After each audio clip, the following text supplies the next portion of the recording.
dollar. Dirt and money, no soul. Had to go and get it, ain't no time to kick it. Got a stack of flip for my foes. Dollar. Please tell me you can hear me. Don't turn your back and don't neglect me. Just let me know if you need me. Dollar. Let me watch out for my partners. Keep my money long, get my team strong. Let me run away from my problems. Yup, what's good, original groove? Okay, baby. Okay. It's your boy DJ Luke. Here you girl. Sierra Nicole. We're back on the channel with another Kid and C original. Welcome back to the channel, man. Hey, we got Watch Mojo. We deep diving in the archives. Mm-hmm. You see the title? Mm-hmm. You think it's interesting? Mm-hmm. Alright, we got top 10 scariest real life people you never heard of. Mm-hmm. If you just look at the video, Mm-hmm. when we pause, you'll see the real title. Also, the link to the original video is in the description. You will see the real. We ain't gonna put that word because you know what I'm saying. Yeah. For YouTube purposes, if you know, you know. If you don't know, don't ask. No questions. Don't ask. But I'm trying to find it. Like this gonna be scary, bro. Like this gonna be weird. And so we've never heard of. Say we never heard of. But I'm Okay. sure it's gonna be like one or two we've heard of. Maybe. That slip through the grapevine and be like, oh, we heard of them. Yeah. So with that being said, man, before we get into it, make sure you check out the links in the description. Down below. You already know where to go, man. If you want to further support, all the links and channels are in the description box down below. Also, every single time we salute to the comment of the day. Salute to you. We highly appreciate y'all, man. Y'all keep running us up. We highly appreciate it. Also, if you enjoyed today's video, lock it in with a thumbs up. Yes. We appreciate that as well. Okay. But Okay. top 10 scariest real life. You've never heard of. Ooh. I did. Well, now you know. Hey. Top 10 scariest real life people you've never heard of. As long as it ain't in the title. Okay, baby. But I knew I was in front of the darkest of any abyss. Welcome to Watch Mojo, and today we're counting down our picks for the top 10 scariest you've never heard of. So the radius of where he could have taken people from was just incredible. Spiritually speaking, I would call him the devil. And that's what those girls saw before they died. They saw the devil. He said, I got the urge to do it. I felt like taking his head off. For this list, we're looking at the freakiest and most depraved serial killers that don't often get mainstream attention. Which of these killers do you find the scariest? Let us know in the comments below. Number 10. Gerard John Schaefer. He's one of the most extreme cases of the modern serial killer that we have ever known in criminal history. In his mugshot, Gerard John Schaefer looks like an everyday man. His hair combed to the right and a friendly smile plastered on his face. However, a second glance may be warranted after learning that he potentially killed 30 people throughout the 60s and 70s. Schaefer was a Florida sheriff's deputy when he kidnapped 2 teenage women and tied them to a tree in the forest. The women escaped after Schaefer received a call on his radio.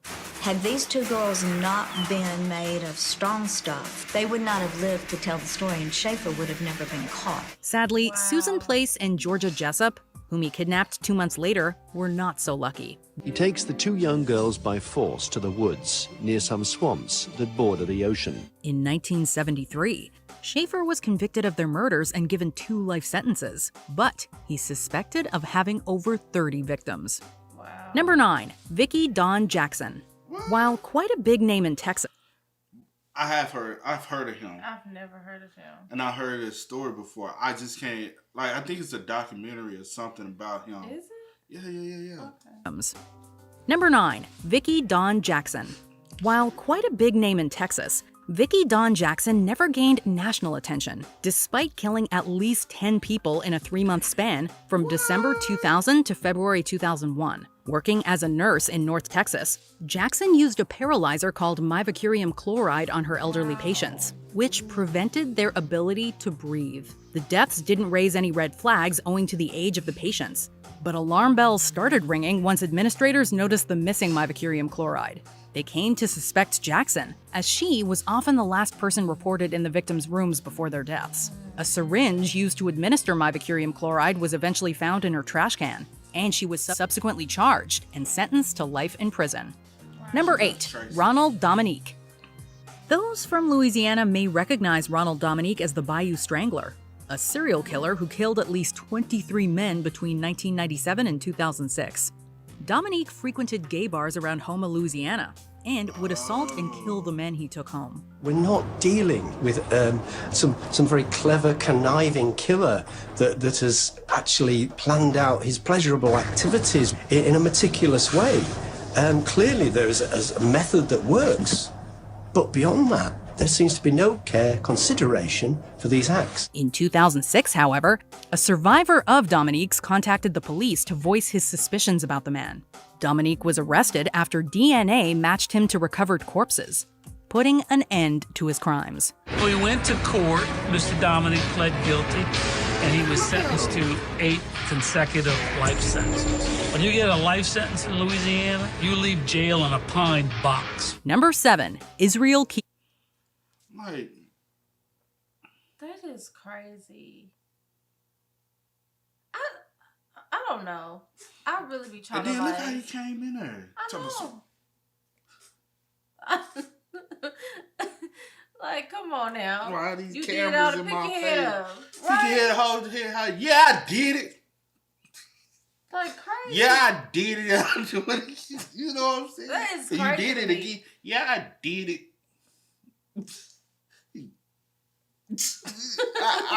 I hate when they do that. I though. do too. Like I'm you like, embarrassed. come You on want now. embarrassed? When you was doing, come on. Then you saw it's another Jeffrey Dahmer.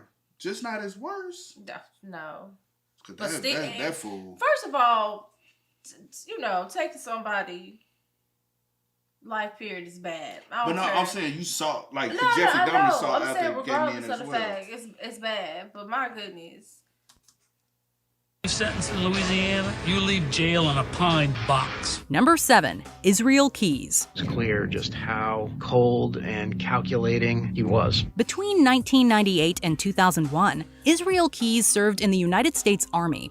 Fellow soldiers described him as being a quiet alcoholic who would down entire bottles of whiskey. Keyes began a criminal life committing bank robberies, burglaries, and arson. He also killed at least 4 people, although he's suspected of a further 7. Investigators say Keyes is a textbook serial killer. Like other famous killers in the past, he took pleasure in the act of taking a life. He talked about the rush that he got out of it, the adrenaline and kind of the high from doing it, and I think, unfortunately, I think he enjoyed what he was doing. Perhaps his most famous victim is Samantha Koenig. The 18-year-old was kidnapped from work, assaulted, and killed.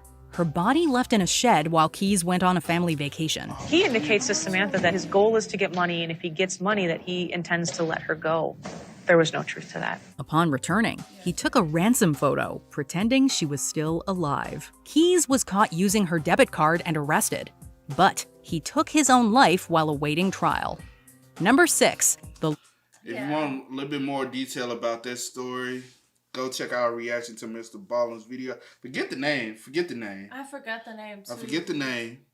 Yeah. But there is a matter of fact, I could just go to Mr. Ballin page. This is one of his best videos.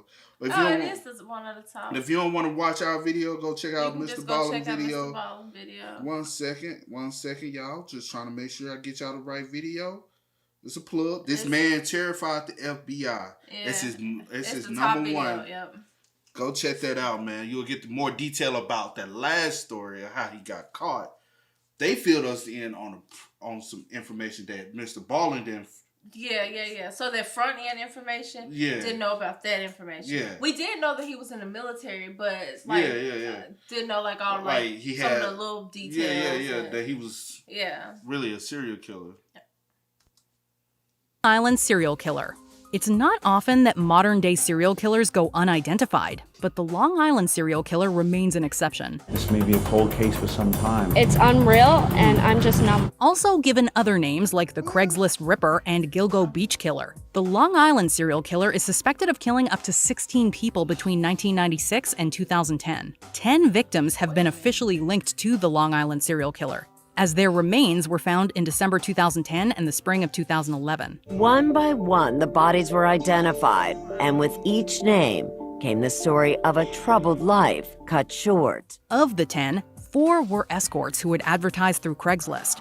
Although there have been several suspects of note, the killer's identity ultimately remains unknown. He's going to make a mistake. They all do.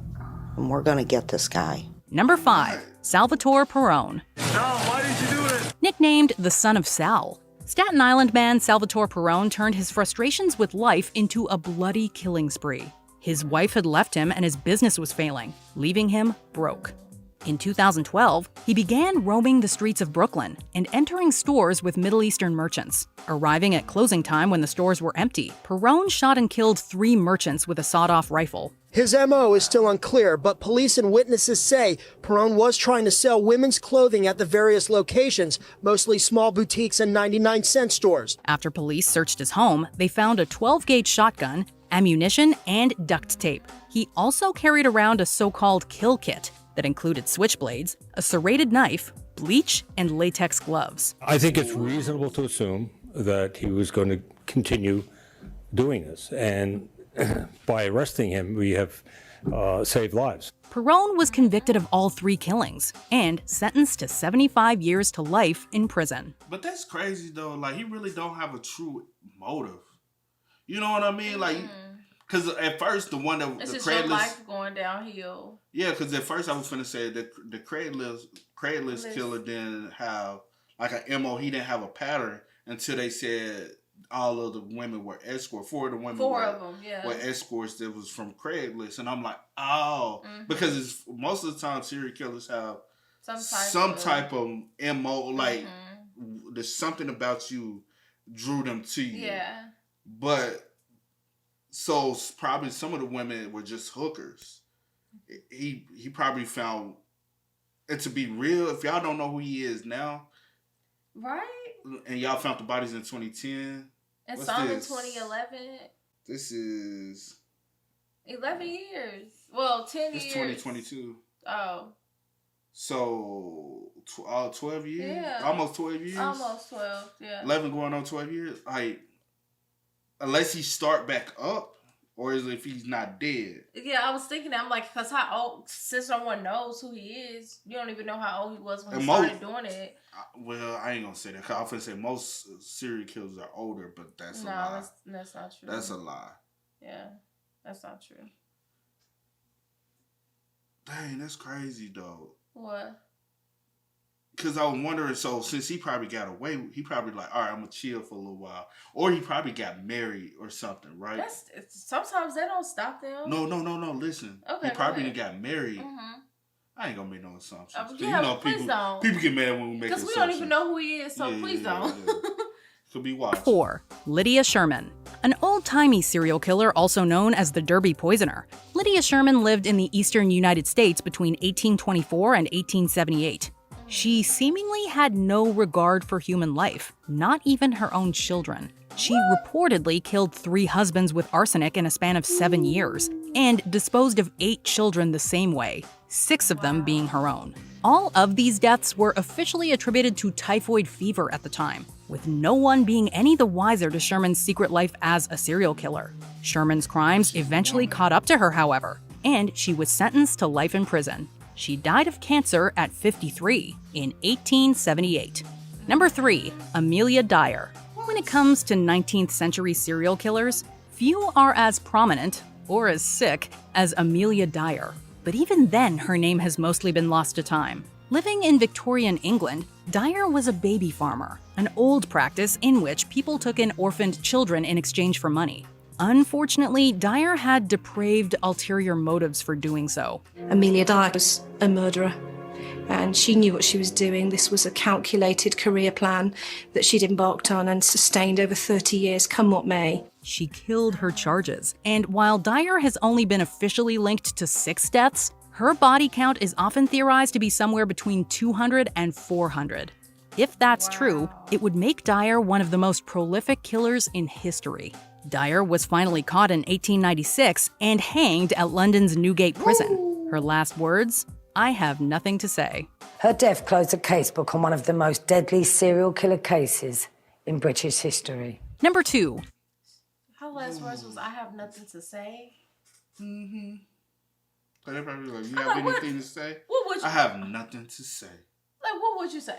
Because obviously you have no remorse. You don't care. But you can't plead for your life. Right, you so, know what I'm saying? Because like, you don't care about nobody else's life. But even though I don't believe in the death penalty, personal opinion, I don't care about your opinion. Yeah. Like, once you convicted, once you there, it's like, hey, you can't say nothing. You can't be like, "Can you please spare my life?" But you ain't spare nobody else's life. You know what I'm saying? It's like, you gotta face the music. They had to. Well, they didn't do anything to, especially orphans. And I guess you feel like nobody wants you. Nobody. Oh, that's so sad. And it's kind of like how people do foster care nowadays. You know what I'm saying? Somebody who opened their house up to basic orphan children. And that's kind of like foster care, right? Like foster kids, they've moved from foster home to foster home. You kind of like an orphanage, you know? Patrick Mackay. His name was Patrick Mackay. He became known simply as the psychopath. Patrick Mackay may have been one of Britain's most serious serial killers. In his early 20s, Englishman Patrick Mackay became obsessed with Nazism. He was also a heavy drinker and drug user, and he claims to have committed his first killing by drowning a homeless man in the River Thames. A few years later, on March 21st, 1975, he fatally attacked a priest with an axe. Once again, the circumstances of the murder shocked even hardened police officers. I've been to several gory scenes before, but I've never seen so many injuries on a murdered person before this. Following Mackay's arrest, he became the prime suspect in dozens of killings, most of which occurred after the victim was robbed. Mackay has been officially tied to 3 deaths, but he personally claims to have killed 11. He was sentenced to life in prison and remains there to this day. Detective Chief Inspector Lou Hart looked deep into Mackay's eyes during one haunting and memorable interview. He believes Mackay should never be released. Before we unveil our top pick, here is a dishonorable mention. Clementine Barnabet. She claimed to have committed 35 murders with the help of a hoodoo charm. Before we continue, be sure to subscribe to our channel and ring the bell to get notified about our latest videos. You have the option to be notified for occasional videos or all of them. If you're on your phone, make sure you go into your settings and switch on notifications. Number 1. Karl Denke. This man's lack of mainstream attention is baffling, considering the extent and severity of his crimes. Accurately known as the Forgotten Cannibal, Denke was a Prussian man who killed up to 42 homeless people between 1903 and 1924 and consumed their remains. Denke was a well-liked organist at his local Lutheran church and ran a food shop that sold various kinds of meat. Yeah, you can guess what people now suspect. Denke was caught in 1924, but took his own life before questioning could begin. When police searched his home, they found countless body parts. His motivation and much of his grisly story remains unknown. Do you agree with our picks? Check out. Oh my goodness. I'm gonna go ahead and let you know. Oh. It's a lot of people ate some Oh my trying to eat. That is disgusting. You know that. That is so disgusting. So sick. Oh my people. Ugh. I can. That's messed up, bro. Yeah. Like a lot of people partake. Only if they knew. They probably went like. They probably, you know what I'm saying, died not knowing. You know what I'm saying? Yeah. Like he was a butcher. You like he couldn't be. Right. But when you went and got that ground beef, you don't know what ground that came from. It just said ground chunk. Ew. Yeah. Oh, and he was in a church. And that'd be something on the water. They be the ones that people least expect. I know, right? Can't be. He's in the church. He's the organist. He's there every Sunday. Facts, though. Man, that's crazy, man. With that being said, y'all spam us up in the comment section down below, man. Let us know y'all thoughts and opinions down below. But as always, y'all know how it go. I do go by the name DJ Nikki. This is We are. Yeah, y'all. Ain't no time to kick it. Got a stack of flip for my folks. Dollar, dollar, dollar, dollar.